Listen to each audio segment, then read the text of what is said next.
Hello YouTube. Well, I'm back in the barn working on the 170 today, and we have some parts. I'm going to try reassembling the back half of the transmission today. I decided to go with some aftermarket gears here. Now, I've been warned that these aftermarket gears are not nearly as good a quality as the original ones. They haven't been heat treated as well, and they don't last as long. I mulled it over for a couple days and decided that I was going to give them a try anyway.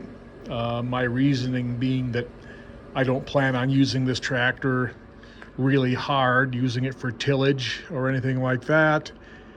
And I'm the one that's going to be driving it, so there will be no gear grinding going on. So it might bite me in the butt in a couple of years, but I guess if it does, it'll be my own darn fault because I was warned. Anyway, this is what I'm going to do. I'm going to reuse my first gear because it's the least objectionable of everything in the transmission, and it wasn't jumping out of first gear, and it seems they're kind of hard to lay your hands on. So I'm going to reuse my first. Also, I've got an order in at my AGCO dealer. In fact, they just called me this morning, said my order is in. I've got some stuff that they had on hand, but of course the pilot bearing that goes in here, I'm getting a new one of those, and I did decide to get a new front bearing for it as well. This one feels pretty good, but does have a little bit of play in it, so I decided to go ahead and just put a new bearing on. I am not going to video myself working on this thing when I put it together. A couple of reasons. I don't have a real good camera stand or good equipment to get you a really good view of it. And I want to concentrate on what I'm doing instead of worried about making a video everybody can see. I'm going to put it together exactly like it says in the shop manual. The manual, the IT manual I got, does have a pretty good step-by-step instructions on putting this together. With one exception, I will say right now, this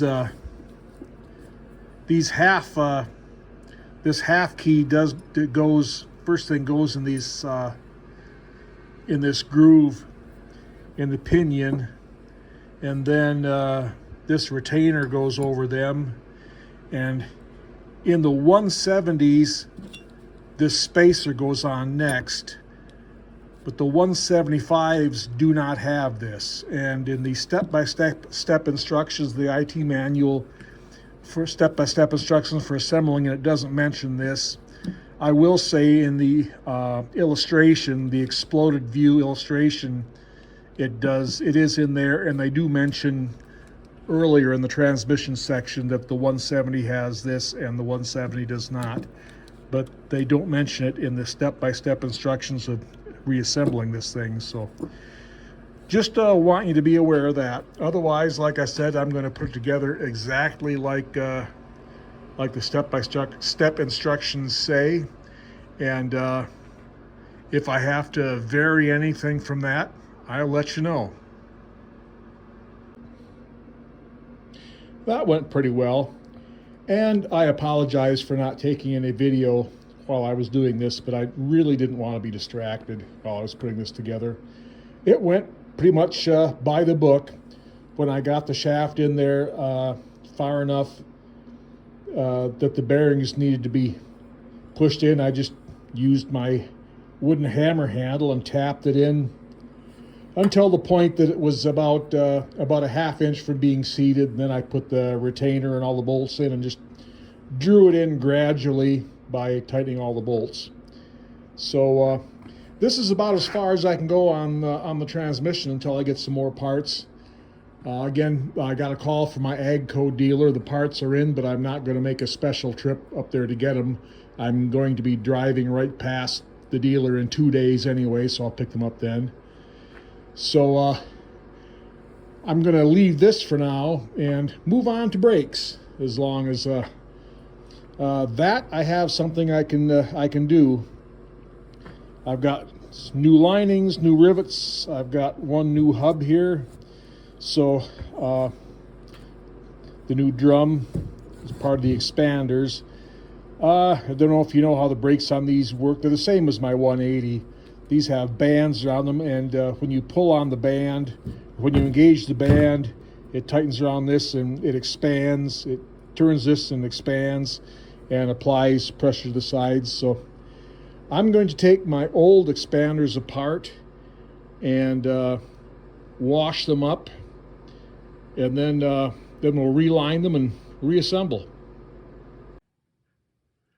Okay, I'm up in my old shop right now because this is where my good vise is. I need to rivet the linings on. And boy, I tell you what, it's turned into just a gorgeous day here. It's sunny and about, 42, 43 degrees. Boy, it just don't get much nicer around these parts in January than it is right now. But anyway, here's a sneak preview of a future project, something I'm going to do in the spring. Yeah, headliner for the 1486. I might even be inspired to put the rest of the interior in the cab. Who knows? But that's a future project. For right now, I've got my bands and this expander. I ground the heads off the rivets, cleaned them up, and now I'm going to rivet the new linings on. I've got a 3/8 bolt here in the vise. I'll just put a rivet in there, hold it on with this bolt, and take a punch and expand the rivet with a punch. So that's the plan. I've done this before. I'm pretty sure it'll work again.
All right, I got these things relined.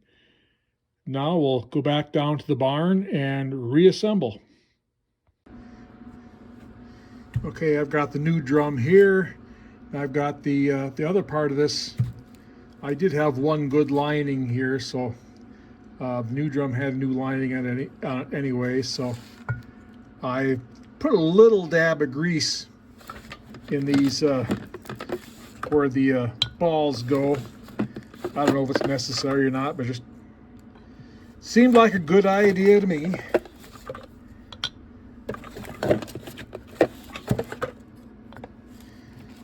Now, oops.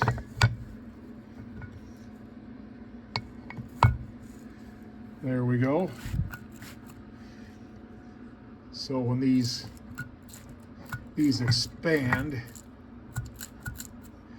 when the band is tightened, and they're held together by these two springs, and I have new springs for this, so we'll put them in, go from each side. So I don't think I can do this one-handed, so all right, everything's all reassembled, new linings, I've got new springs in here, so whenever I'm ready to install the brakes are ready to be installed. As long as we're talking about brakes, we need to talk about the control rods. The rods that screw in there and actuate the bands. This was the one I took off the left side. As you can see here, that's the original part of it. It's been butt welded to something else here. It's kind of a mess. This is not something I want. I'm a little bit fussy about brakes on tractors where I live with all the steep hills. So yeah, this is not going back on.